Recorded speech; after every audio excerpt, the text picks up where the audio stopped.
Welcome back, everyone. Get ready for another deep dive. This time we're going back in time to explore a really pivotal period in Chinese history, the events leading up to the fall of the Qing dynasty. One of you asked us to unpack this. How could such a vast and powerful empire collapse? We found some fascinating historical analysis to help us do just that. Yeah, it's a question that has intrigued historians for generations. How did a dynasty that had ruled for centuries, weathered countless storms, suddenly find itself on the brink? Well, our source material points to a series of shocks and upheavals that really shook the Qing dynasty to its core.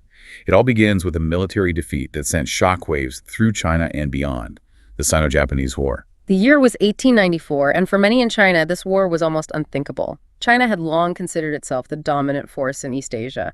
Japan, on the other hand, was viewed as, well, a much smaller, less significant neighbor. So this wasn't just a loss, it was a seismic shift in the regional power dynamics. What happened? How did the Qing dynasty, with its vast resources and this long history of military prowess, how did they fall to Japan? That's the million-dollar question. The defeat exposed some deep-seated problems within the Qing military and the empire as a whole. Their military tactics, their technology, were outdated compared to the modern, Western-influenced strategies that Japan was using. So it wasn't just about the size of the army, it was about how they fought. Exactly. The Qing dynasty had clung to these traditional methods of warfare, while Japan had been actively modernizing its military, adopting Western technology and training. The result was a decisive victory for Japan and a humiliating defeat for China. And this defeat, it had ripple effects far beyond the battlefield, right? Absolutely. It shattered this image of China as the unchallenged power in East Asia. And more importantly, it emboldened Western powers, who had been eyeing China's vast resources and potential markets. They saw a weakened empire that was ripe for exploitation. So this loss opens the door for foreign powers to exert more influence over China. What form did this take? It took the form of what were called concessions. Essentially, these were forced leases of Chinese territory to foreign powers. We're talking about ports, cities, even entire provinces that were effectively ceded to nations like Britain, France, Germany, Russia, and others.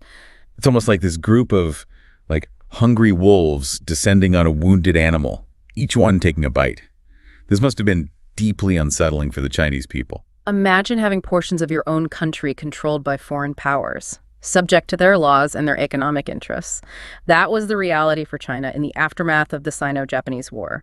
It became what historians call a semi-colonial state, still technically ruled by the Qing dynasty, but its sovereignty severely compromised. So even though the Qing dynasty was still in place, its power and authority were rapidly eroding.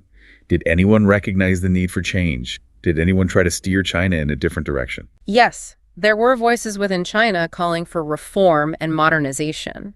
And two figures who stand out during this period are Kang Yue and Liang Qichao. They were young, reform-minded officials who were deeply influenced by Japan's own transformation. Ah, yes, the Meiji Restoration. Yeah. You mentioned earlier that Japan had been modernizing. Right. In the mid-19th century, Japan had undergone this period of rapid modernization known as the Meiji Restoration. It was a deliberate effort to adopt Western technology, industry, even political systems to strengthen Japan and prevent it from being colonized by the West. So Kang and Liang looked to Japan as a model for what China could become. What kind of reforms did they envision? Their vision was, well, quite radical. They weren't just talking about adopting Western technology. They wanted to fundamentally reshape China's political and social systems. They advocated for a constitutional monarchy, a modern legal system, even the abolition of the Confucian examination system, which had been the basis for government service for centuries. These are some sweeping changes. Yeah. Did they find any support within the Qing government for such a radical agenda? Surprisingly, yes. They found a sympathetic ear in the young Guangxu emperor, who had ascended to the throne in 1875. So the emperor was open to these ideas of modernization. He was only in his early 20s at the time, but seemed genuinely interested in revitalizing China and making it strong again. He saw in Kang and Liang's proposals a way to break free from the grip of conservative forces within the court and embark on this path of reform. It's almost like a clash of generations here. The young emperor embracing these new ideas and the older generation clinging to tradition. So what happened? Did the Guangxu emperor give Kang and Liang the go-ahead to implement their reforms? He did.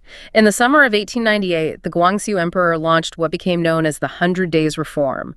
It was a whirlwind of activity with edicts flying out of the palace aimed at modernizing every aspect of Chinese society. Wow, 100 days. They certainly weren't wasting any time. What kind of changes did they manage to implement in such a short period? They tackled a wide range of issues. They reformed the government bureaucracy, making it more efficient and meritocratic. They overhauled the education system, introducing Western science and mathematics into the curriculum. They even started promoting industrial development, encouraging the growth of factories and modern businesses. It sounds like they were trying to compress decades of change into a matter of months. Were they successful? In some ways, yes. They managed to enact a remarkable number of changes in a very short period, but their efforts also provoked a powerful backlash. And at the heart of this opposition was a figure who would play a decisive role in the fate of the Qing dynasty, the Empress Dowager Cixi. The Empress Dowager Cixi. She was a formidable figure. She had effectively ruled China from behind the scenes for decades, first as regent for her son, the Tongzhi Emperor, and then for her nephew, the Guangxu Emperor. She wasn't exactly a fan of these reforms, was she? Not at all. Cixi represented this conservative fashion within the Qing court. She saw these reforms as a direct threat to her power and to the traditional order that she had so carefully maintained. It's interesting, though, isn't it? You have the Guangxu Emperor, who seems genuinely interested in modernization and reform, and then you have Cixi, who's determined to preserve the status quo. It seems like this internal struggle within the Qing dynasty itself must have contributed to their downfall. It absolutely did. This clash between reformers and conservatives, it really paralyzed the Qing government at a time when decisive action was needed. But returning to Cixi, she was a master of political maneuvering. When she saw the extent of the Guangxu Emperor's reforms, she moved swiftly and ruthlessly to regain control. What did she do?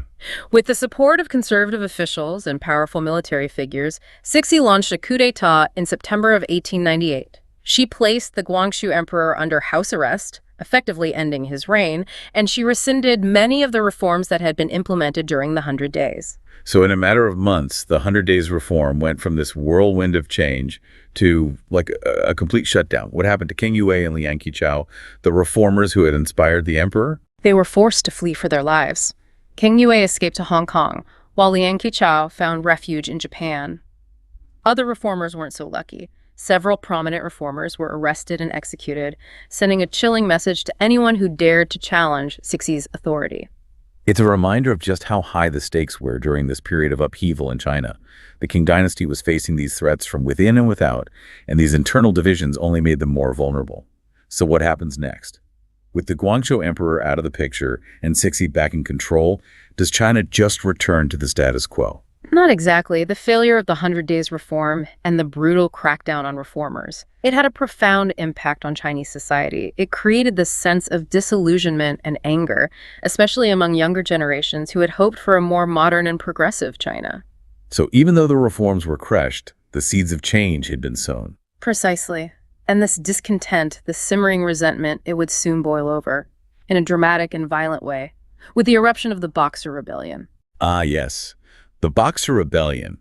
It's often depicted as this chaotic uprising against foreigners, but I understand it's actually much more complex than that. It is. The Boxer Rebellion, which began in 1899 and reached its peak in 1900, it was fueled by this potent mix of nationalism, xenophobia, anti-Christian sentiment, and economic hardship. So it wasn't just about, kicking out foreigners. What were the underlying causes of this rebellion? To understand the Boxer Rebellion, you have to remember what China had been going through in the preceding decades. They had suffered these humiliating defeats at the hands of foreign powers. They were forced to cede control of their own territory, and they were witnessing this influx of Christian missionaries who were seen as undermining traditional Chinese beliefs and values. So there was the sense that China was under attack, not just militarily, but also culturally and spiritually. Exactly. And this feeling was especially strong in rural areas where people were suffering from economic hardship, caused by natural disasters and unfair trade practices imposed by foreign powers. So who were the Boxers exactly? The Boxers, or Yihutuan, as they were known in Chinese, were members of this secret society that drew on elements of folk religion and martial arts. They believed they possessed spiritual powers that made them invulnerable to bullets and other weapons. So there was this mystical element to their beliefs as well. What were their goals? What were they fighting for? Their slogan was, "Support the king, destroy the foreigners." They saw themselves as patriots, fighting to defend China against foreign aggression and cultural imperialism, and their anger was directed not only at foreign powers, but also at Chinese Christians, who they saw as collaborators. It's interesting that they saw themselves as supporting the Qing dynasty. You would think that they'd be opposed to the Qing government, since it had been the one making concessions to foreign powers. It's a complex situation. The Boxers were fiercely nationalistic and saw the Qing dynasty, despite its weaknesses, as the symbol of Chinese sovereignty. They believed that if they could rid China of foreigners and their influence, the Qing dynasty could be restored to its former glory. So what did the Qing government do about this growing Boxer movement? Did they try to suppress it? Initially, there was some debate within the Qing court about how to handle the Boxers. Some officials saw them as a threat to stability, while others, including Cixi, saw them as a potential tool against foreign powers. So Cixi decides to play a dangerous game. Indeed. As the Boxer movement gained momentum and began attacking foreigners and Chinese Christians, Cixi saw an opportunity to use this anti-foreign sentiment to her advantage. In a stunning move, she declared war on foreign powers in June of 1900. Wow. That's a huge escalation. What was she thinking? It's difficult to know for sure what Cixi's calculations were. Some historians believe she genuinely thought the Boxers could defeat the foreign powers with their spiritual powers. Others argue that she was hoping to use the Boxers to force concessions from the West and strengthen her own position within the Qing government. So it was a gamble, Yeah. and one that backfired spectacularly. It did. A multinational force consisting of troops from 8 nations, Britain, France, Germany, Russia, Japan, the United States, Austria-Hungary, and Italy, was dispatched to China to crush the Boxer Rebellion. This is a truly international conflict now. What happened next? The Boxer Rebellion was brutally suppressed. The foreign troops captured Beijing in August of 1900 and proceeded to loot and burn much of the city. The Qing court was forced to flee to Xin. This must have been a devastating blow to the Qing dynasty, both symbolically and practically. It was. The Boxer Protocol, signed in 1901, imposed harsh penalties on China, including massive indemnities and the stationing of foreign troops on Chinese soil. The Qing dynasty was humiliated and financially crippled. So the Boxer Rebellion, which began as this expression of nationalist sentiment, ends up further weakening the Qing dynasty and strengthening the hand of foreign powers. That's the irony of it. The Boxers, who saw themselves as patriots defending China, ended up contributing to its further decline. It's a tragic chapter in Chinese history. What happens next? Does the Qing dynasty attempt to recover from this disaster? The Qing dynasty was on its last legs. The failed reforms, the Boxer Rebellion, the growing pressure from foreign powers, it had all taken its toll. The dynasty was facing internal dissent, a crumbling economy, and a loss of legitimacy in the eyes of many Chinese people. And then fate dealt another blow, didn't it? It did. Both the Guangxu Emperor and the Empress Dowager Cixi died within a year of each other in 1908. Their deaths left a power vacuum at the top of the Qing dynasty, with a young and inexperienced child, Puyi, ascending to the throne as the last emperor. Talk about bad timing. The Qing dynasty is already on the brink of collapse, and now they have a child emperor at the helm. What happens to Puyi in the Qing dynasty? Well, that's where we pick up in the final part of our deep dive. The death of the Guangxu Emperor and Cixi, coupled with the rise of Puyi, a child emperor completely unprepared for the challenges ahead. It really sets the stage for the final act of the Qing dynasty. So we're at this crucial turning point. The Qing dynasty is teetering on the edge, weakened by these internal struggles, foreign pressures, and now a child emperor thrust onto the throne. You mentioned Puyi, this last emperor. What kind of a ruler was he, facing these overwhelming circumstances? Well, Puyi was only 3 years old when he became emperor, so, it's not like he was making any real decisions. He was essentially a figurehead, surrounded by these advisors and regents who were all vying for power. So imagine this, right? A crumbling empire, a vacuum of leadership, and this young boy caught in the middle of it all. It sounds like a recipe for disaster. It was. The Qing dynasty was simply too far gone at this point. The problems that had been plaguing them for decades, the corruption, the economic stagnation, the social unrest, all of these issues came to a head in the early 20th century. And all the while, you have these revolutionary movements gaining momentum, right? Groups that have been calling for the overthrow of the Qing dynasty and the establishment of a new modern China. Exactly. Groups like the Tongminghui, led by Sun Yat-sen, they were growing in strength and influence. They were advocating for a republic, a government based on the principles of democracy and nationalism. So you have this clash of ideologies, the old imperial system represented by the Qing dynasty and this new republican ideal that's gaining traction. Was there any attempt to Like reform the Qing dynasty to save it from collapse. There were some last-ditch efforts at reform, but they were too little, too late. In 1911, the Qing government announced the formation of a constitutional cabinet, but it was met with skepticism and outright rejection by the revolutionaries. It's like trying to patch up a sinking ship with a Band-Aid. The damage was already done. That's a good analogy. And then, in October of 1911, an incident occurred that would spark the final chapter in the Qing dynasty's long history, the Wuchang Uprising. Tell me more about that. What happened in Wuchang? A group of revolutionaries in the city of Wuchang, which is located in central China, they staged an uprising against the Qing garrison. They were poorly armed and outnumbered, but their rebellion, it ignited a firestorm across the country. So this one uprising in Wuchang becomes the catalyst for a full-blown revolution. Yes. The Wuchang Uprising is seen as the starting point of the Xinhai Revolution, which would ultimately bring an end to the Qing dynasty. Province after province declared their independence from the Qing government, and revolutionary armies began to converge on Beijing. It sounds like the Qing dynasty was completely overwhelmed by this revolutionary tide. What about Puyi? What happened to the child emperor? Well, faced with this overwhelming rebellion, the Qing court, they realized that their time was up. They negotiated with the revolutionaries, and in February of 1912, Puyi, the last emperor of China, abdicated the throne. So after centuries of imperial rule, the Qing dynasty comes to an end. What a momentous event. What happened to Puyi after his abdication? He was allowed to remain in the Forbidden City for a time, under a special agreement with the new Republican government. But his life was never the same. He was a symbol of a bygone era, a relic of a system that had been swept away by the forces of history. It's a poignant ending to a dynasty that had once been so powerful.